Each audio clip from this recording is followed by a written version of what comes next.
Thank you all so much for coming. My name's Dr.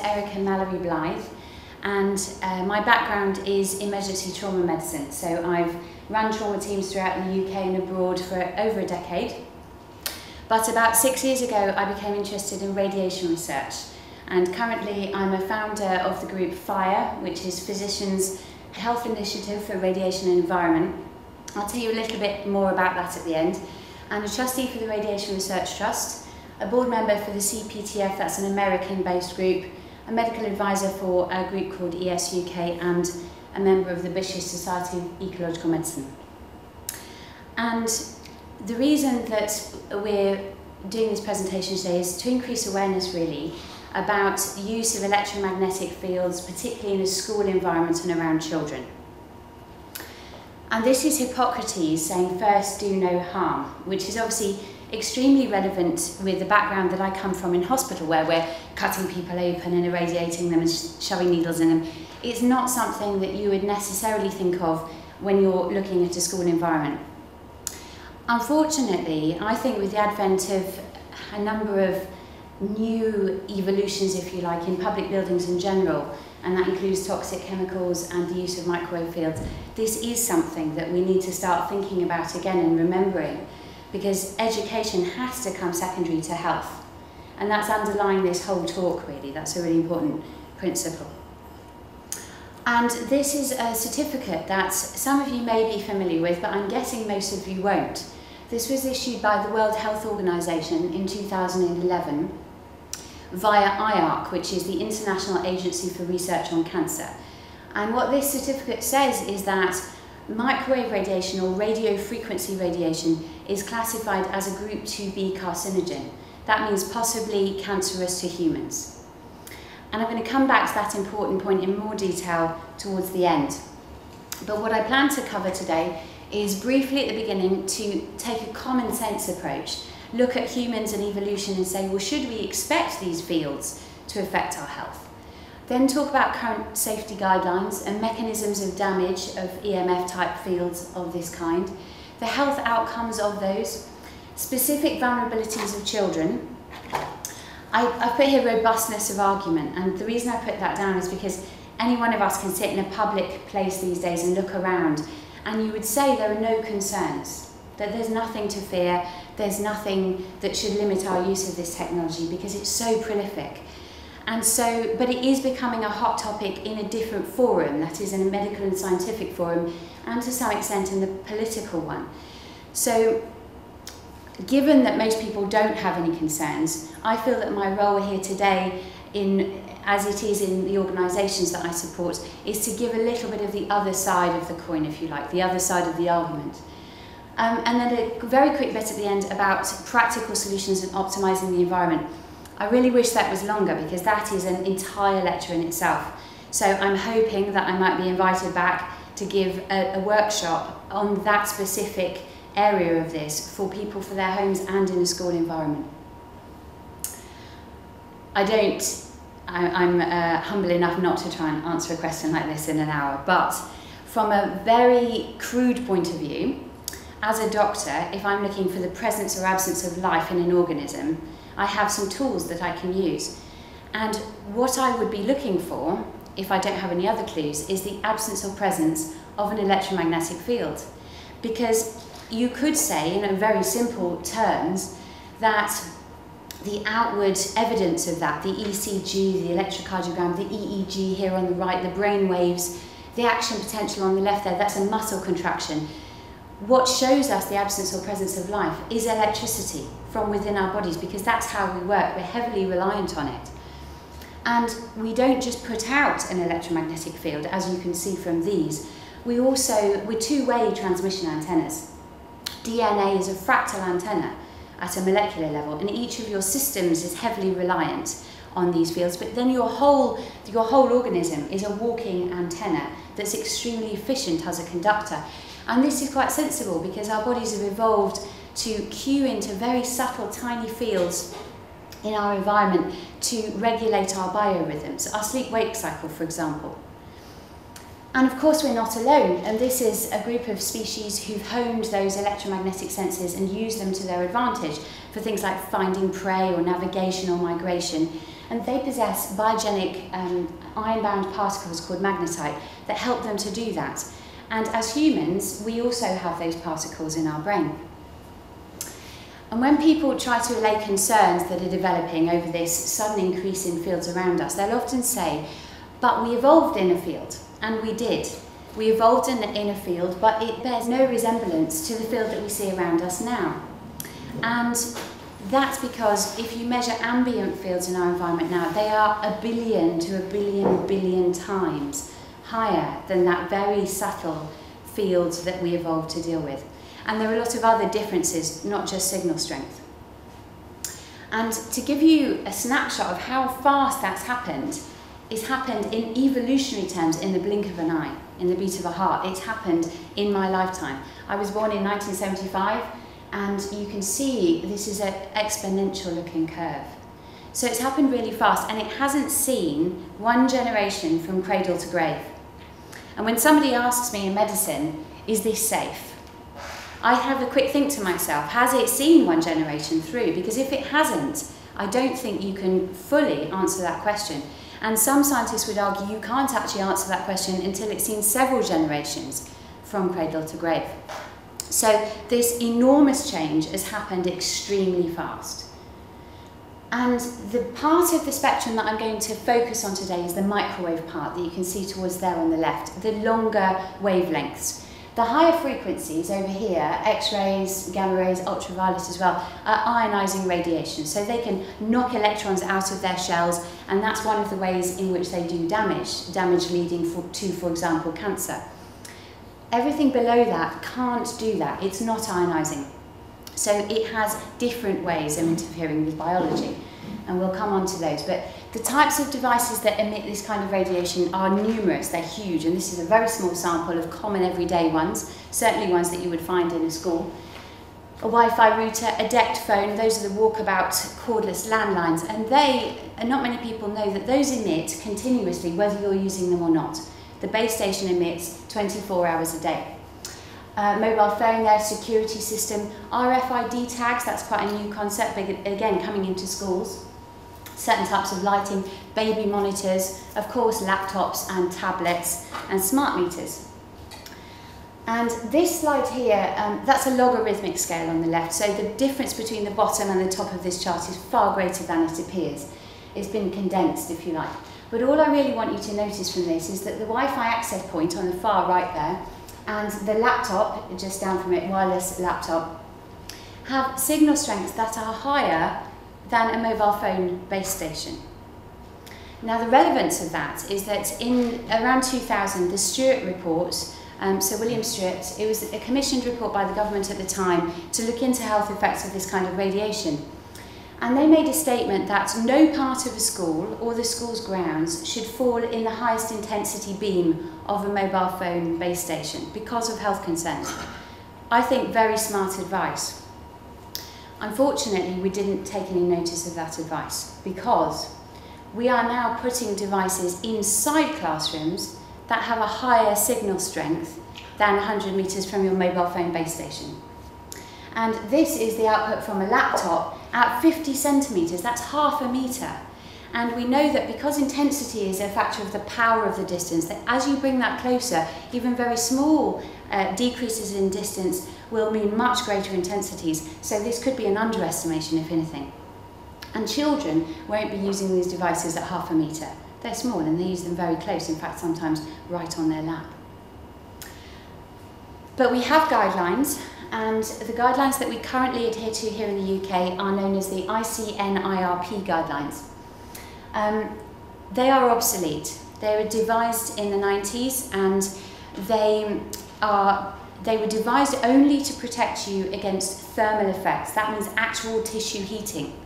But what we now know, because there are thousands and thousands of papers on this, is that there are a huge number of effects that happen well below that thermal level. And we call those non-thermal effects, non-heating effects. In many ways, I think this, again, it's common sense. It's actually not very surprising. And that information has been around since the 50s. But that literature has accumulated very fast in recent years in response to the increase in fields. And don't take my word for that. This is a stamped, dated certificate from the United States Environmental Protection Agency discussing the fact that they don't protect against non-thermal effects. And the last sentence, therefore, there says, therefore the generalisation by many that the guidelines protect human beings from harm by any or all mechanisms is not justified. This looks like a very busy, complicated graph, so I'll explain it. At the top here, that very long horizontal blue line, that's the ICNIRP guidelines that I've just mentioned. And underneath that in green are typical exposures, and we're looking here at power or signal strength, typical exposures from common appliances. And highlighted with the arrows in red, that's a Wi-Fi enabled laptop and a Wi-Fi router. And as you can see, their emissions come below the exposure standards, so that's good to know. What's less good to know is that here in red, these are peer-reviewed published papers that show health effects, very serious health effects if you're able to cast your eyes over some of these, but DNA damage, blood-brain barrier damage, miscarriage, etc. Also well within those guidelines, underneath them, but also in the signal strength that are typically produced by these kinds of devices. And this is another chart, again, just briefly cast your eyes over it. I don't expect you to read it, but as you can see, every system affected here, there's all sorts of different parts of the body mentioned with some pretty serious symptoms, and all of these, again, they're happening underneath the maximum values that can be produced by laptops, etc. Now, some countries have responded to this in a very serious way, and they have changed their biological guideline levels to be more what we call biologically based in response to that literature. And this is a whole list of ones that, as you can see, they are orders and orders of magnitude below ours. And some people, as a professional in this country with an interest in health, I find that embarrassing, but I don't think our children will find that embarrassing. I think they'll find it unforgivable. And it's not all about power. That's a huge oversimplification. What we've just talked about, those guidelines and the ways we've measured the output from those devices, that's all based on power.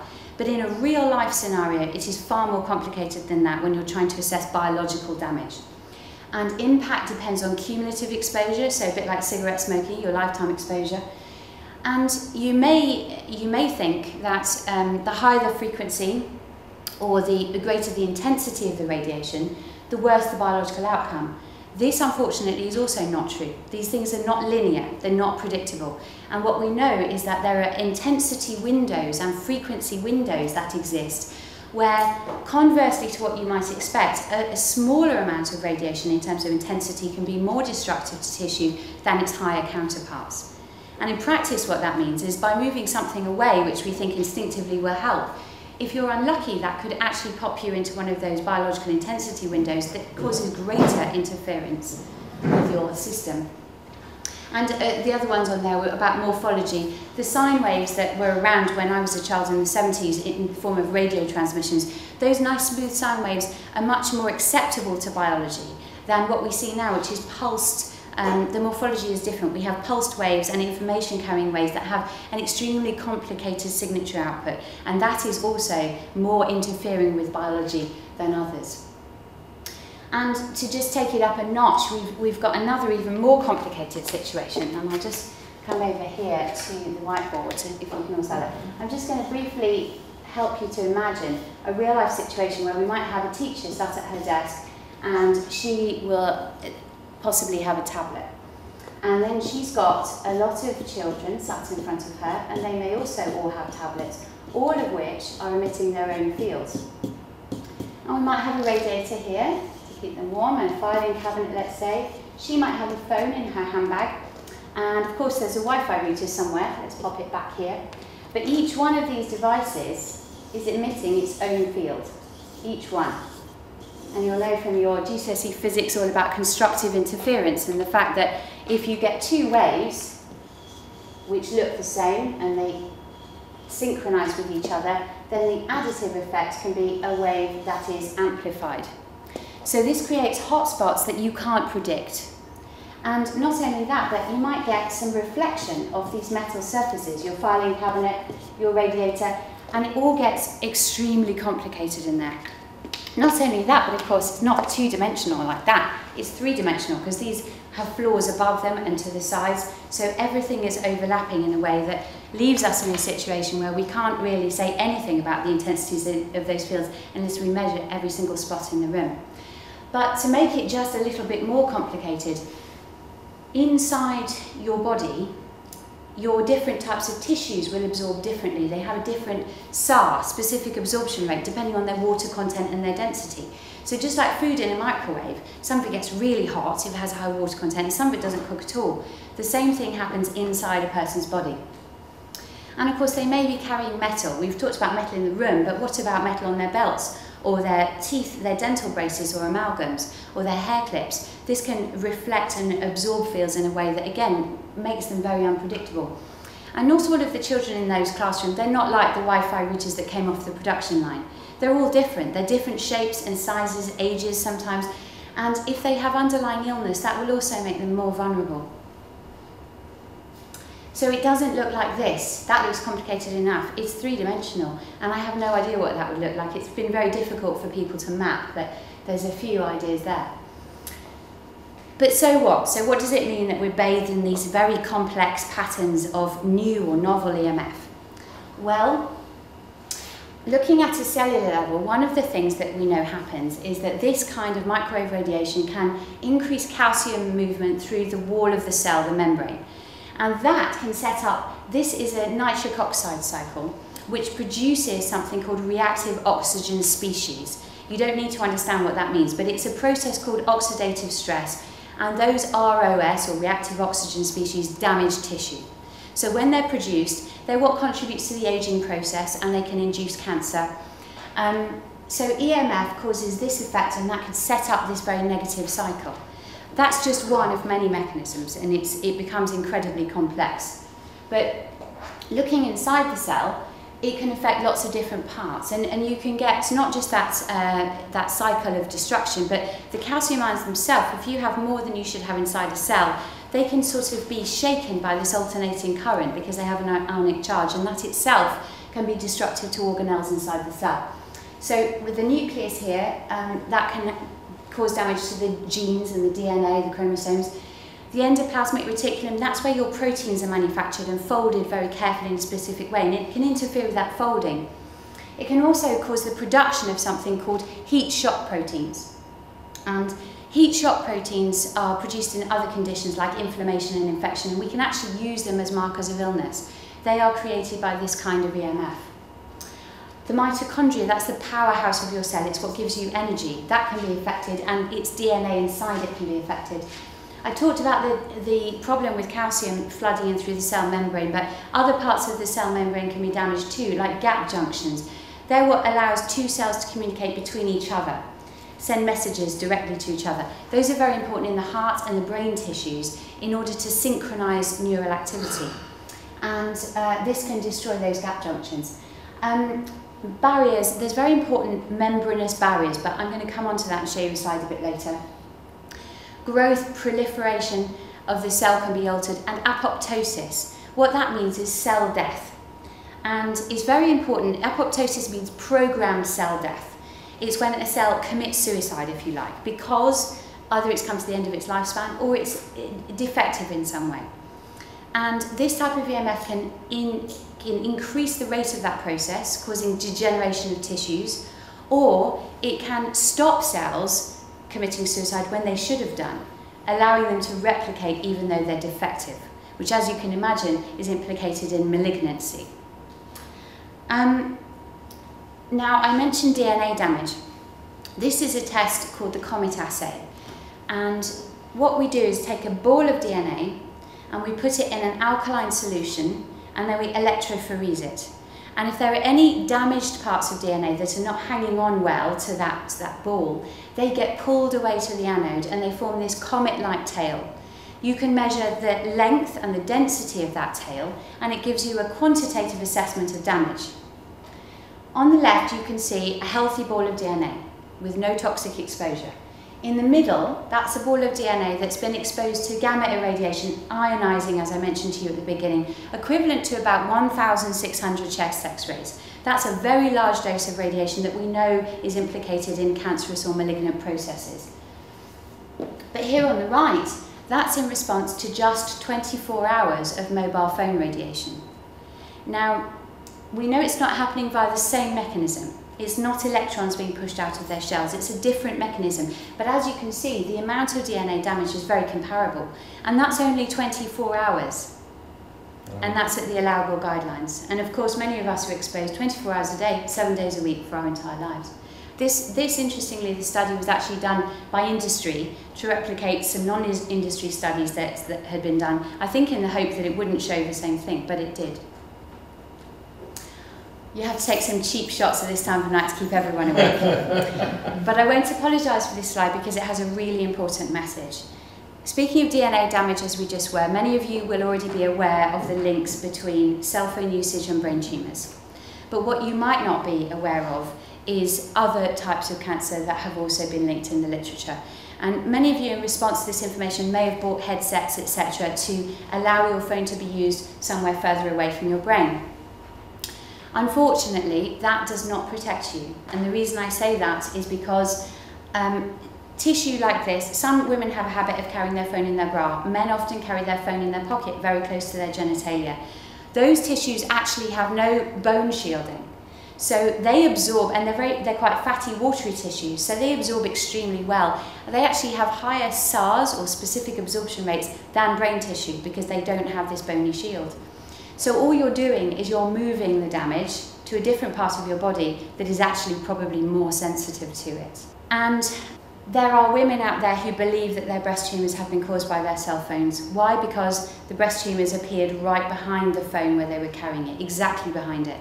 And the surgeons themselves have also become concerned, and they've published a case series of breast cancers where the surgeons believe that it was related. And in one case at least, the tumour actually was the shape of the phone. There were lots of small tumours, highly aggressive tumours in very young women. And that is a mammogram at the top left there of one of those such tumours that was felt to be caused by a cell phone. But all of these different types of tumours are linked to this kind of radiation, and many more. In the top right, that's a retinal melanoma. Acoustic neuroma is that little red blob inside the brain. That's a benign tumour, but it can still kill you because of its delicate position in the brain. It's the one that goes to the ear, which is why it's kind of not surprising it's related to cell phone use. And it satisfies what we call the Hill criteria for causality from this kind of radiation. That is criteria that we set up, the scientific community set up to determine, does X cause Y? And it satisfies those criteria. That's malignant melanoma, and some dermatologists are asking, why are we seeing this increase in malignant melanoma in areas of the skin that aren't generally exposed to sunlight? And some are answering back, this is why they think it is. The salivary gland down here, the parotid, unsurprising again, it's very close to where you use a cell phone. And then here, the glioma, the one that many of you might be familiar with. This is a highly aggressive tumour. The 5-year survival is pretty much 0. We have no way of curing it. And it also satisfies the Hill criteria for causality from cell phone use. And it's not just the scientific community that have pointed out that it's causal. This was deemed in a court of law and received compensation for his brain tumour from a cell phone. But more topically for this year, this is 2014 report where there's a current class action lawsuit from about 13 or 14 people in the States with brain tumours, and share prices in the companies they're suing have already dropped by 5.5 billion, even though the case has only just started. The World Health Organization is predicting a tidal wave of cancers. And I put this slide up really to allow you to just digest the distribution of those. In dark blue, that's the highest incidence. I found that quite interesting myself. So we've talked about things very small inside the cell and on the outside of the cell at the membrane. This is at a cellular, whole cellular level. So this is red blood cells. And on the far left there, you see happy red blood cells, healthily, mutually repellent because they have a negative charge on their surface, so they bounce off each other. Here in the middle, that's after 10 minutes on a cordless phone. And you can see they've stacked up like coins in a coin roll. That's called rouleau formation, and it's a pathological process. It stops them doing their function of carrying oxygen correctly and a few other things. And you can see the same thing after 70 minutes at a Wi-Fi enabled computer. And I repeated this test myself because it's had a bit of criticism and some people aren't sure, and I found a very similar result. So we've looked at inside cells and cellular levels, and now when we put all those cells together we get systems like the heart system or the lung system. And I'll start with the nervous system because that's highly electrically dependent. What we know is that this type of EMF can stimulate your fight and flight nervous system. That's your run from a lion nervous system. You evolved to be able to kick that into action so you could release adrenaline and fight or fly. And it doesn't have to be a conscious trigger like a lion to cause that. This kind of EMF causes it even though you're not aware of it. And you can imagine that if you're exposed all the time, that nervous system is having to fight inside your body all the time. And the energy for that has to come from somewhere. You have to pay for that. And you pay with the kind of reverse of that, which is your parasympathetic nervous system, your rest, digest, grow, nurture, heal system. For short periods of time, like when you're running from a lion, that's very sensible and it's fine. But if you do that continuously over a long period of time, then your body will not be able to do things like repair its immune system. In addition to that, there are a few other hostile threats to your immune system from this kind of radiation. One of them is suppression of melatonin production. Melatonin is your body's most potent endogenous from inside the body antioxidant, or it means anti-aging or cancer-fighting agent. And this kind of EMF suppresses the production of that. It stops it being produced in the right quantities. If that weren't enough, there's some apparent direct effect on immune cells, like natural killer cells and lymphocytes that help you fight infection, disease, cancer, etc. These others I'm going to talk about in a bit more detail one by one. Reproductive health effects, I think, are increasingly important, and especially important when we're looking at young populations of children in schools. And I've chosen these images to loosely represent a cycle of life, if you like. So if we start in the middle, boy meets girl, generally these days on Facebook or Twitter. But let's say they fall in love and they want to start a family. Figures are variable, but I've seen everything from 1 in 5 to 1 in 3 couples struggling to conceive. That's the figures out in the literature. That's an enormous number. And this type of EMF affects every part of that cycle. If we start with the brain, we know that Wi-Fi can interfere with memory function, cognitive ability, behaviour. So that could impair your chances of successfully finding a mate. But more specifically, it also affects certain glands like the pineal gland, the pituitary, that help regulate your reproductive cycles and producing sperm and eggs. There's some direct effects then on sperm and eggs. And sperm, we know there's alterations to morphology, so that means the way they look, their structure, 2 heads, no tails, that kind of thing. And their motility, the way they swim. And there's some research that shows that sperm can die 3 times faster when it's been more highly exposed to radiation than that doesn't. And I'll show you some statistics in a moment. Eggs, there's less studies on. There's lots of studies on sperm, and I'm guessing that's to do with collection methods. But even the few studies on eggs show cause for concern. And one of the reasons that I'm most alarmed by this is little girls are born with all the eggs they'll ever have. They can't produce new ones the way that boys can produce sperm. So if those eggs are damaged or destroyed at any point, even this may start in utero when they're formed, they can never be repaired. And the damage that occurs could be passed on, if they're lucky enough to conceive, could be passed on to the next generation. And let's say they are lucky enough to conceive. If in either one of this couple have had a higher than average radiation exposure, or the sorts of radiation exposures that we're looking at now with common devices, their rate of miscarriage, fetal malformation and DNA damage that can be passed on is higher. And that damage can be passed on from generation to generation to generation, and in fact amplified if the exposures continue. So you can see we've completed that cycle. And here's, I said you'd have some statistics and some papers. There are many papers now on this subject. But I like this study, McGrath and Xenos. This was interesting because they looked at rodents in the type of microwave radiation emitted from a mobile phone base station, but at allowable limits. And they found that after 5 generations, there were lots of problems in each generation, but after 5 complete generations, there was complete infertility. The entire tested lot of animals were completely infertile. Professor Agarwal looked at men who keep cell phones in their pockets, I've mentioned this, close to their genitalia, and those who keep them in their pockets for greater than 4 hours a day have half the sperm count of those who don't. And Wi-Fi has been shown to damage sperm by non-thermal effects at the kinds of levels that you would experience using a laptop in a normal way. I can give you accounts of lots of papers like this. And thank you to C4ST via Stop Smart Meters for this little video looking at happy sperm, not exposed to anything, looking healthy. They look like you'd expect a sperm to look, like a small tadpole, and then sperm exposed to some cell phone radiation. And they don't look like good swimmers to me. That's only 12 hours. Look inside of what they do. They do. And in response to this growing body of literature, my colleagues at the Radiation Research Trust put this poster together that they put in men's urinals to try to allow men to make that choice and give them information to help them protect their future. I mentioned to you important barriers in the body, and barriers are there to protect really special tissue, like the brain, like the eye, the ovaries, the testes, the gut.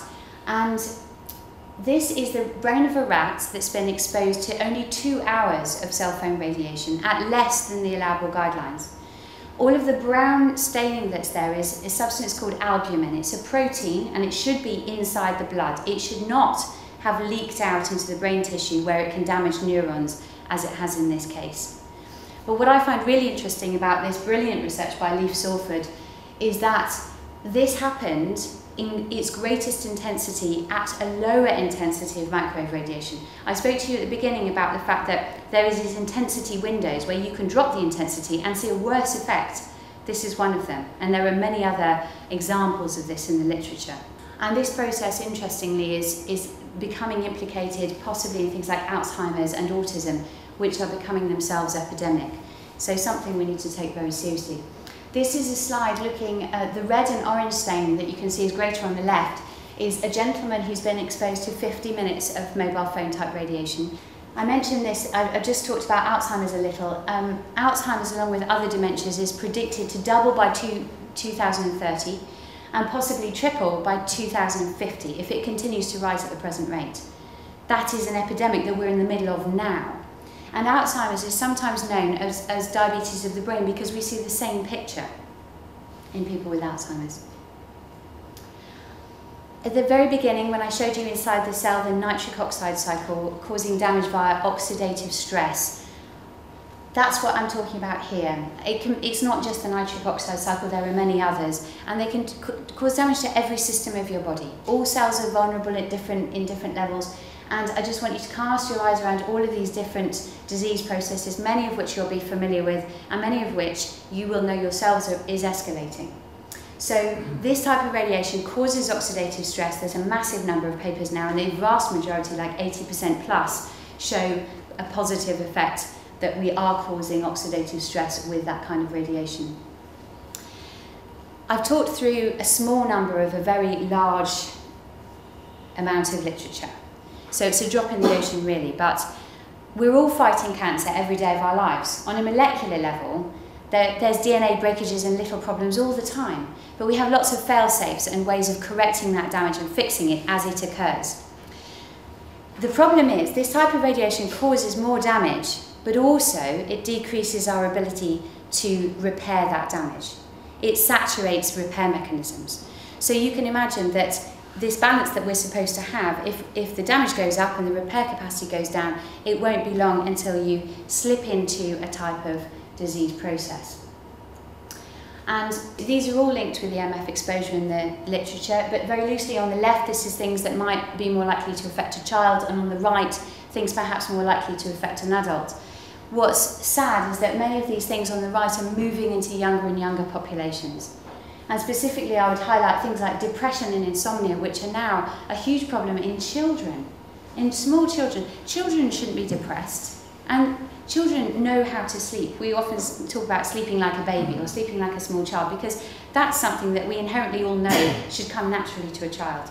But it's starting not to. This is starting to be a huge problem for adults as well. Alzheimer's, as I mentioned, is epidemic. Autism is too. Children are more vulnerable, and there's a really long list of reasons for that, but this is just a few. I mentioned shielding of the skull, and they have thinner skulls, so less shielding. Their brains have a higher water composition, so they absorb radiation far more efficiently. Their heads are smaller, so they're more fully enveloped by the fields, and their nervous system and reproductive system and all their other systems are still developing. Certain developing cells, especially stem cells, are more sensitive to this kind of radiation, and of course we don't actually know the full catalogue of long-term effects because we haven't got there yet, because we haven't seen this generation through. So I can tell you about some effects, but nobody can tell you about the full potential. A longer time for latent effects I've mentioned with stem cells, but when you look at ionising radiation, we've seen that some of the damage looks very similar. Ionising radiation has latent effects that can be up to decades later, 30 to 40 years, and we know that from things like X-rays in hospital, but also from atomic bomb fallout and things like that. Often the increase in cancers hasn't happened for many decades following. So there are some effects from this radiation that are immediate, they're measurable, and I've told you about some of those, but there are some that we're yet to see. And some statistics, a 5-year-old can absorb 60% more microwave radiation, and the exposures in their bone marrow can be up to 10 times greater. We would expect that the products that we're giving them and we're using ourselves were pre-market safety tested for health. The best testing that's been done on these kinds of devices that emit this kind of radiation was done on cell phones, because that was the first thing that we got. And they tested cell phones for safety on SAM. SAM stands for Standard Anthropomorphic Mannequin, and he represents the 90th percentile of military recruits. He has a body weight of 100 kilograms. So he bears no resemblance to your child, but actually also not your wife, and he's even not representative of an average man, because an average man weighs 70 kilograms. So this was an unusual choice for safety testing. But on top of that, the standard that they used was tissue heating. It was the obsolete thermal effect that we know is no longer relevant, because there are thousands of papers showing effects well below that. On top of that, the only dosimetric quantity they used to assess the radiation level was SAR, specific absorption rate, which cannot be estimated for a complex organ like the brain. They had a ubiquitous blancmange-like substance just sat there. That's nothing like a brain. It doesn't contain living tissue, and it's all one density. Also, they only looked at a 6-minute phone call. They averaged it over that. We all know that many teenagers will sit on their phone for a lot longer than that. But perhaps the most concerning thing of all is that that standard can be exceeded by using these devices in a normal way. And when I say in a normal way, if you read the fine print in your device manuals, it will tell you have to use these devices within a certain distance of your body, or without a certain distance from your body, and that's usually about 15 millimeters.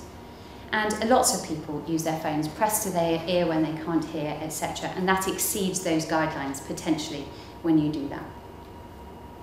And you can see here penetration compared with the brain of a 5-year-old compared with an adult is penetrating far more deeply for all the reasons that I initially pointed out. And we are seeing a rise in brain tumours. This is young people. This is people under the age of 30, and it's temporal and frontal lobe tumours that we would potentially associate with cell phone use. And lots of doctors are asking, why is this happening? Why are we seeing this increase in paediatric childhood brain tumours? And many of them don't know a lot of the medical information that I've just given you, because a lot of them are a similar age to me, or even older, and they weren't taught this in medical school. They were also born around 1975, and they had no education on this whatsoever, either in their medical lifetime or after they'd done their degree. Brain tumour has overtaken leukemia as the leading cause of non-accidental death in children, and both of those were actually connected with EMF exposure. There's a 5 to 10% annual rise in tumours depending on which literature you have a look at, and survival hasn't improved in my lifetime. And they make this comment, no behavioural change has been shown to affect incidence. There's nothing that we've changed that we can improve outcome or lessen the number of tumours happening, but nobody has tried reducing EMF fields in their environment. Quite the opposite, they're continuing to escalate on a daily basis. And of course, in a school situation, it's not all about children. There are adults there. There are teachers, there are staff, and some of those staff may be pregnant and carrying a fetus. But looking at the microwave distribution of a distant device, you can see that you get these hotspots, like I mentioned. And this is in yellow and white, hotspots at the wrists and ankles where your body constricts and it's concentrated. And also the nose and the genitalia where there's no bone shielding. And this pattern changes if you have a point source close to you, like a laptop. I showed you a graph at the beginning which demonstrated the ambient rise in everyday exposures, and that's still there, that's the blue line. The red line shows you the rise in autistic spectrum disorders. Now, this doesn't imply anything causal. I couldn't possibly extrapolate to that, so no graph can do alone on its own. But when you connect this graph with the ever-growing mechanistic data and peer-reviewed published papers that suggest a link and give reasons, medical reasons, as to why that link exists, then this becomes interesting, and you have to take that seriously. And look how remarkably similar that curve that comes up around 1995 to 2000 is to this one. It's almost identical, isn't it? This is a curve showing you the incidence of electromagnetic hypersensitivity. That's beyond the scope of my talk today, really, but it is a subject of great interest of mine, and I'm very happy to answer questions on the end about that. But it's a condition that is caused by radiofrequency exposure and some other exposures of similar types of EMF, that gives a constellation of symptoms that commonly things like discomfort on the telephone or pain using a telephone, cardiac palpitations, dizziness, headaches, visual and auditory disturbance, etc. And this is people who've noticed that they get those symptoms around wireless devices. And if you plot the number of them and how they've increased, by 2017, if you extrapolate that graph, 50% of the population will be affected. Now that sounds quite astonishing, but I'll be honest, this is a subject I've researched heavily. I actually think that's potentially an underestimation. And the reason I say that is because that's extrapolating a graph that's based on information from people who've made that connection, that they believe their palpitations or dizziness were caused by their Wi-Fi router. The number of people who have those kind of very common symptoms but have never connected them with exposure is much larger, because they're bathed in that kind of radiation 24 hours a day. It's very difficult to know what's causing it when you're in that situation. And this adds weight to my concern that that might be the truth, because this shows many of the symptoms I just mentioned: headaches, sleep disturbance, depression, loss of memory, skin problems, visual disruption, hearing disruption, dizziness, cardiovascular problems, hallmark symptoms of electromagnetic hypersensitivity, but not in people who believe they have EHS. This is in a dose-response fashion, depending on how close you live to a mobile phone base station. So these are people who have exactly the same symptoms, but they're not saying it's caused by their Wi-Fi router. They have just been asked to fill in a questionnaire. If they live close to the station, they have these symptoms. If they don't, they have less of them. Oh, and this is just showing you, there's quite a lot of different studies that show that same data. That just happens to be one of them. But I found it interesting looking through the literature that this kind of study has been repeated quite a lot of times now. And all of the different symptoms, this constellation that I'm talking about, keeps being seen time and time again in each one of them. We won't go through them all right now. And there's a common misconception that all the literature that exists is about mobile telephone use. It's true that there's a lot in that category because that's the first devices that we had. But there are plenty of Wi-Fi publications now looking at that kind of exposure rather than telephones, and this is a small amount of it. But again, I can give you links if you're interested at the end to a much longer list of publications that are relevant to Wi-Fi. And we haven't really talked about tablets, but the government have put forward this warning. The Department of Health states, children and young people under 16 should not be using their phones except for essential calls. Just out of interest, can you raise your hand if you knew about this warning? So a very small number of people in the room. And that doesn't surprise me because it's quite hard to find. It's kind of buried on their website, but there's been no awareness campaign about that very important message that is sensible. That's common sense given all the literature that now exists. What isn't common sense, and this is confusing me, is that at the same time as telling you that your children should be limiting their exposure to their mobile phones, they've got plans like the one-on-one iPad scheme in schools where they're saying, Well, don't use your phone, but we're going to give you a tablet which has a potentially higher specific absorption rate than that phone. And we would like you to use that in school. That's a bit counterintuitive, that makes no sense to me. What I've heard in terms of defence for that is that they're saying it's okay because it's not near your brain. And what we're worried about is brain tumours that are caused by cell phones.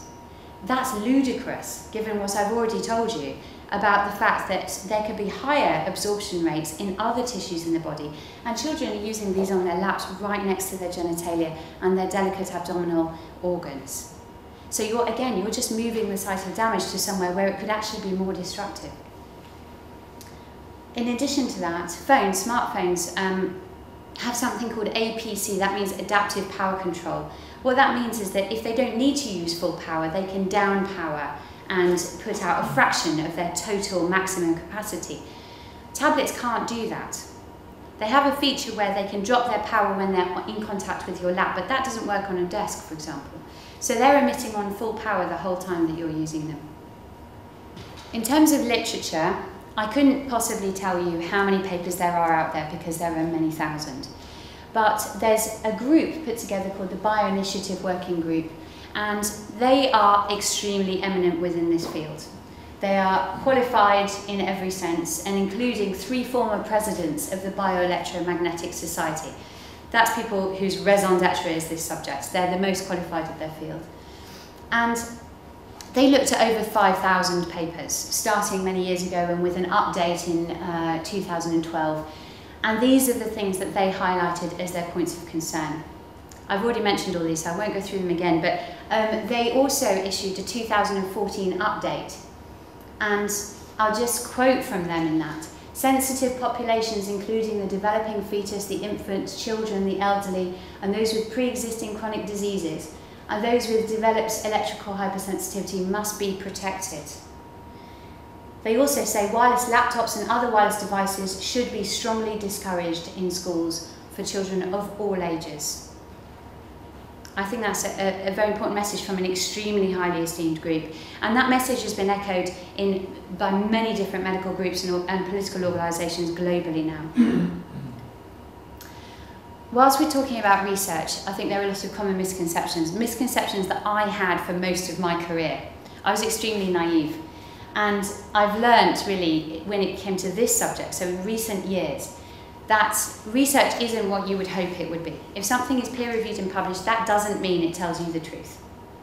It only has the integrity of the people who designed it. And we're human, there are flaws, we have agendas, there are lots of things that don't even happen on a conscious level, but they can be seen if you look at the data closely.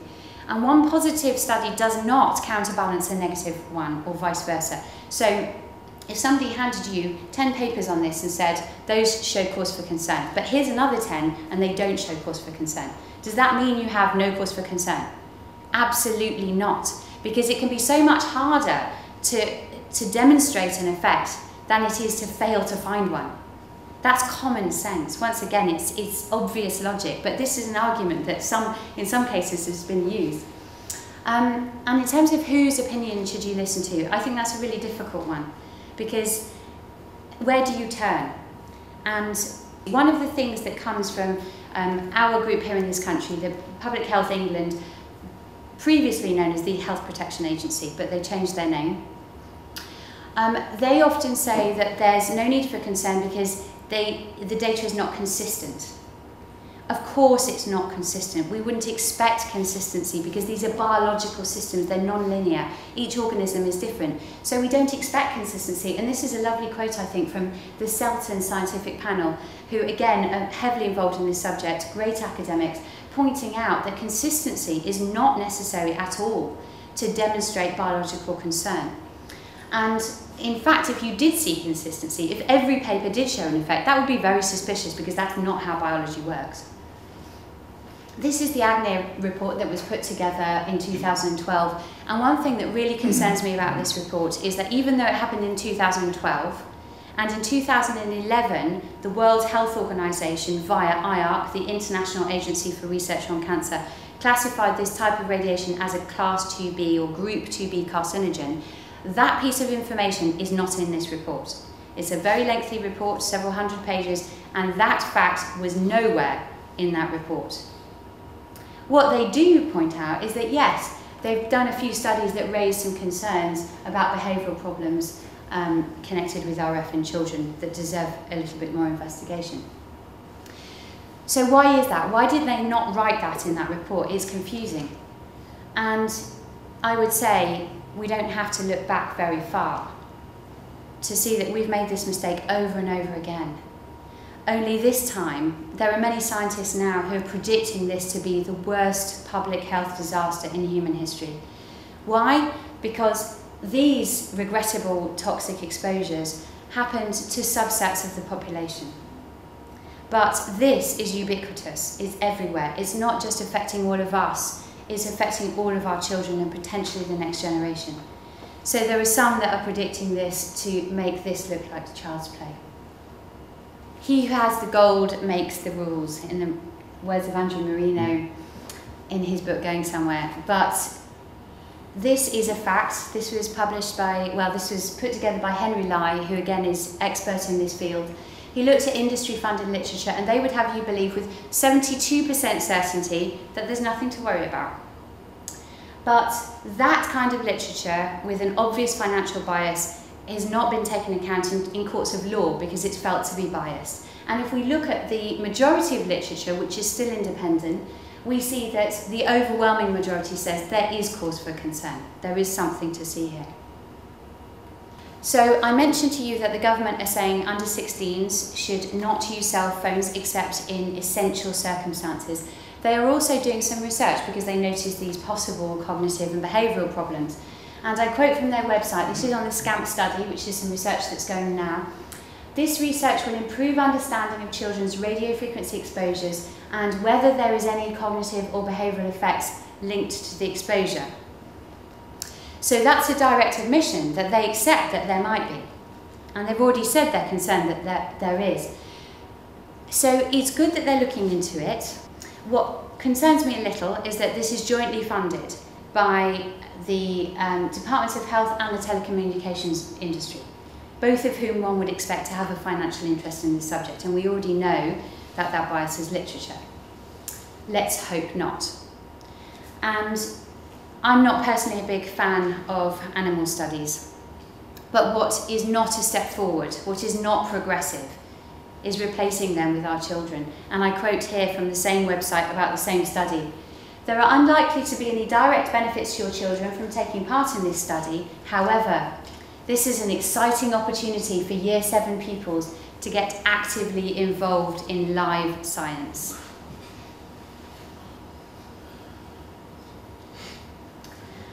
So I opened with this from the World Health Organization, but I'm going to tell you a little bit more about how that decision was arrived at.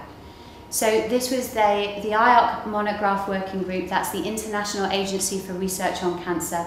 31 scientists deemed the best in their fields from 14 different countries. They assembled in 2011, and they had these different groupings to choose from. They could have chosen group 4, probably not carcinogenic to humans, but they didn't choose that.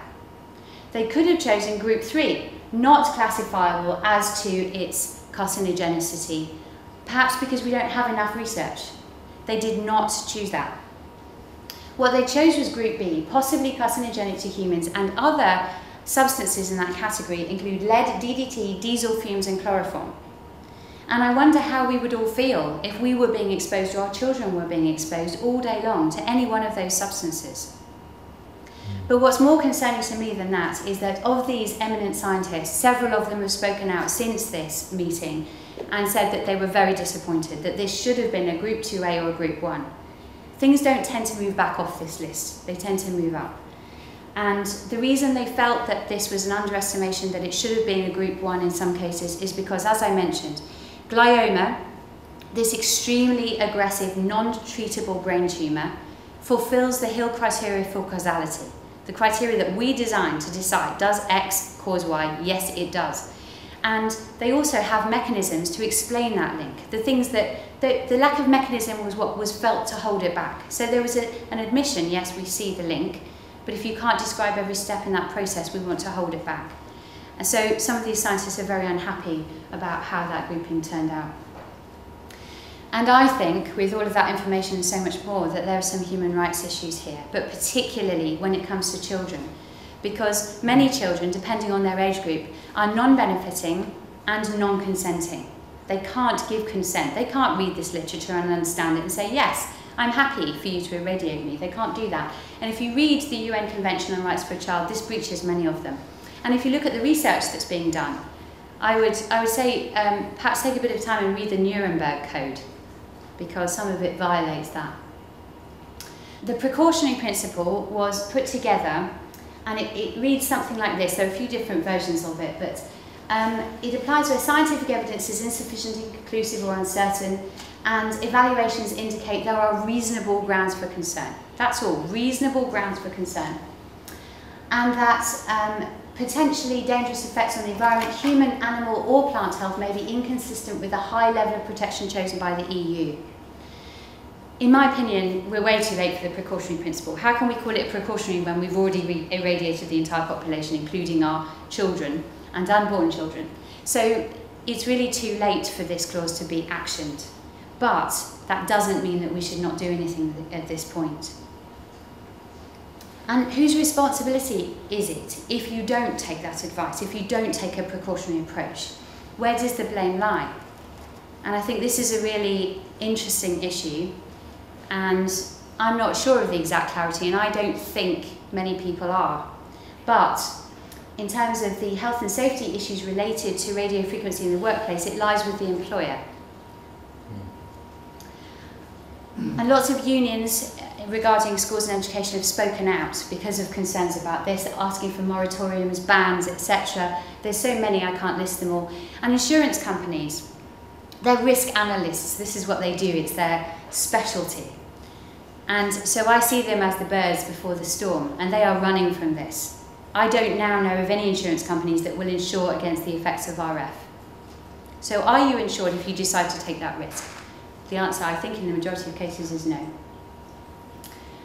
Medical doctors, I've said, are concerned, and these are all groups that have made big public statements on this. Please do go ahead and look those up, read them, because there's some very powerful statements from all of those groups. Other countries are taking a lot of action that we haven't. I don't have time to go into all of those, but again, I can get you the information if you would like it. PACE, the Parliamentary Assembly of the Council of Europe, have made some very strong statements and continue to do that.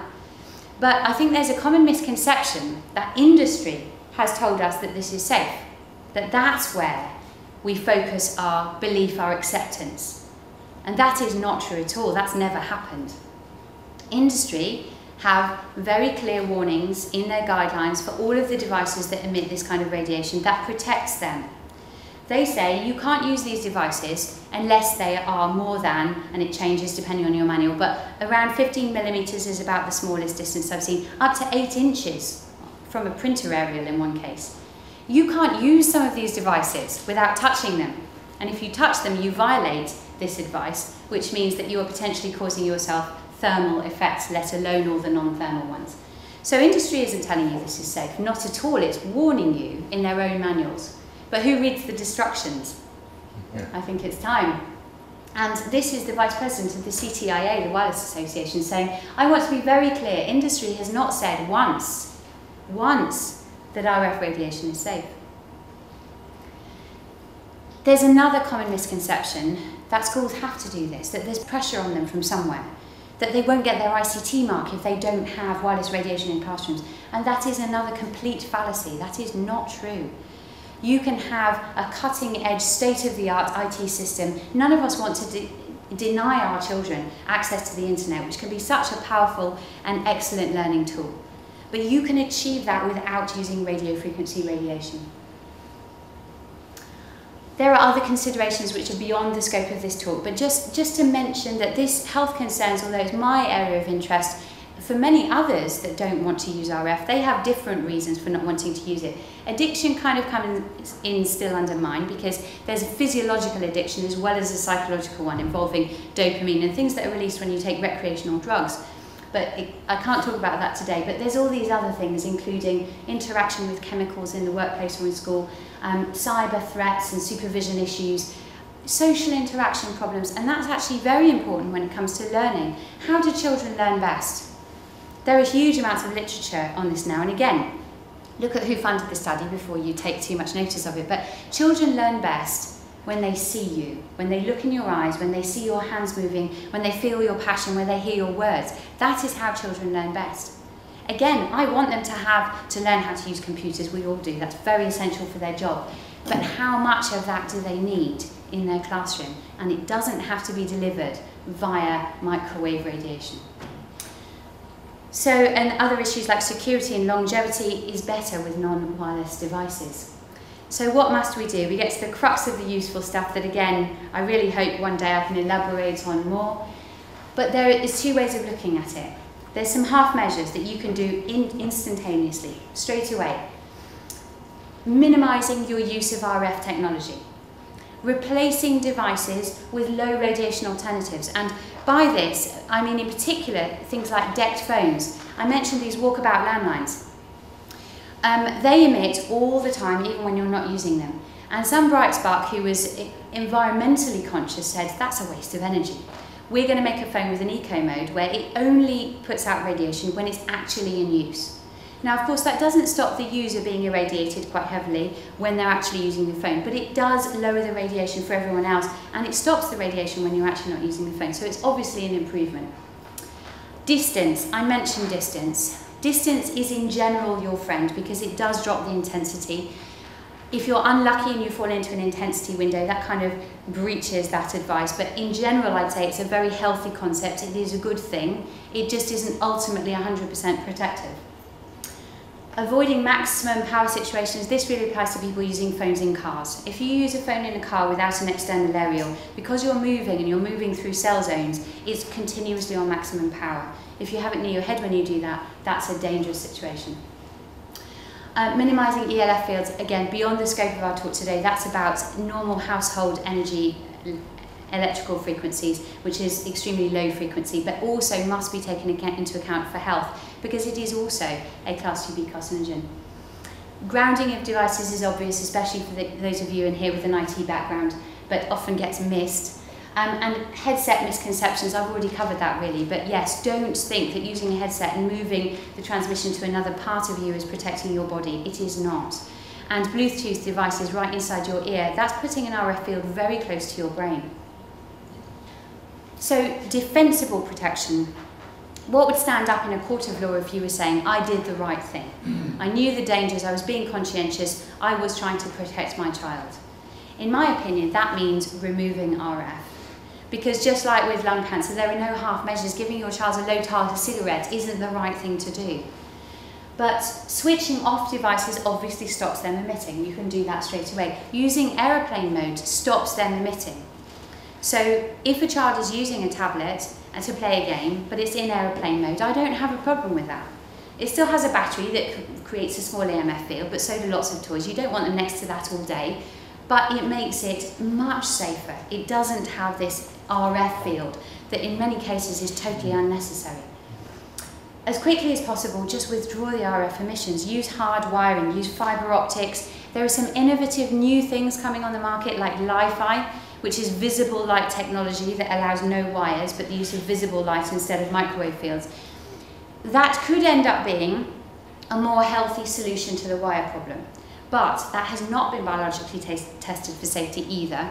And because it's using frequencies that, for example, colour temperature affects our biology, of course it does, because we're designed to cue with the ultraviolet light in our environment. So these are things that haven't been considered yet. If they're taken into account very carefully, this could be a great technology. But it's being pioneered in one school in London at the moment, to my knowledge. So at the moment, I would say wired connections with your friends. You let your children use the internet and learn from it in a safer environment. It shouldn't be up to parents to protect their children in this way. It probably shouldn't really be up to governors or head teachers either, because do they have time to read all this whilst doing their job? I'm not sure that they do, but as things stand right here, right now, this decision has come down to parents and governors and head teachers. It is your decision. At a local level, it is 100% your decision. There is no pressure on you to use this technology if you feel it's not safe. And there are parents standing up for their right to have their child educated in a health and safety conscious environment all over the world. And they are winning that fight. It shouldn't be a fight, but in many cases it is.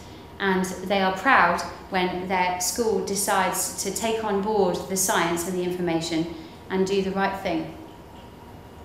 Some of those parents, via groups like Safe Schools Information Technology Alliance, CTEC, which is in this country, are using tools like this. This is a statement of accountability that they've put on their website for parents to download, to give to their head teachers and governors board and say, are you informed that it's a class 2B carcinogen? Are you aware of the lack of safety testing? Are you aware that there are alternatives? Is there a good reason why you're using this instead of a safer alternative?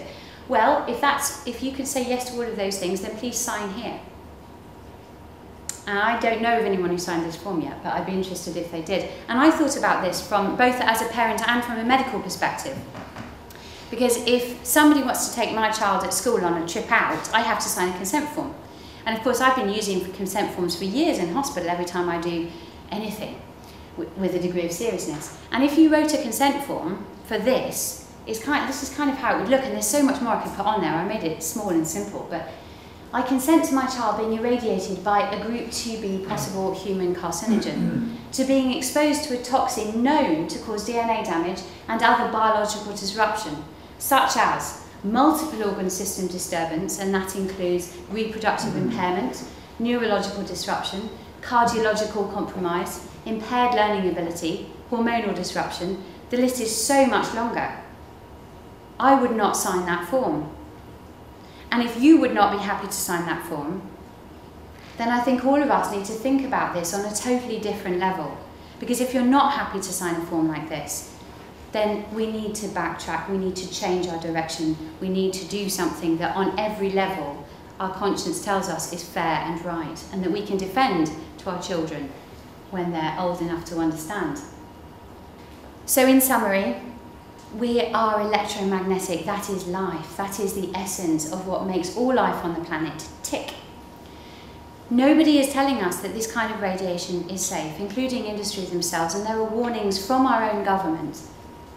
Additionally to that, credible academic bodies, a growing number, are giving us very serious warnings. They're highlighting the danger. They're trying to put a message out there. Non-thermal radiofrequency emissions at very low levels can cause severe cellular damage and lead to potentially lethal conditions. Present safety standards are obsolete. They are not protective. And your child's health, as well as your own, is in your hands. There are steps that you can take to change this and to improve the environment for yourself and your children. Alternative internet solutions exist, so this doesn't mean stopping your child having a technological experience at school or learning in the way that we want them to secure their future. I mentioned right at the beginning FIRE, Physicians' Health Initiative for Radiation and Environment.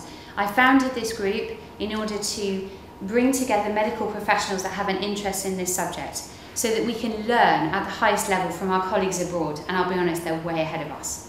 So I am getting information from them and we are putting it together, we're doing research, we're helping to put forward awareness campaigns, and I hope to open constructive dialogue with the PHE and the Department of Health to move this forward. And anyone in this audience or out there who would like to be part of this group, who feels they have something to offer, and you don't have to be a medical doctor, if you feel you have anything to offer the group, then please don't hesitate to get in touch with me. Thank you so much for listening to this very long talk, and I've got to thank so many colleagues. I can't put them all on this slide, but so many different professionals around the world are contributing to this and able to give me the important research I need to help forward it on and to help guide my own. And there's a huge number of resources. People always tell me, where can I get information? Well, in this country, I've got a list of websites here, both here and abroad, and I can give you so much information. I have a form at the end. If you want to put your telephone number and email address, then I can send things to you, and you can be made aware of further presentations, that there will be some. And ironic, my last little picture there, that's a baby playing with an iPhone that has, their mother's bought for them an iPhone rattle case that's designed to protect your phone from your baby. So thank you so much.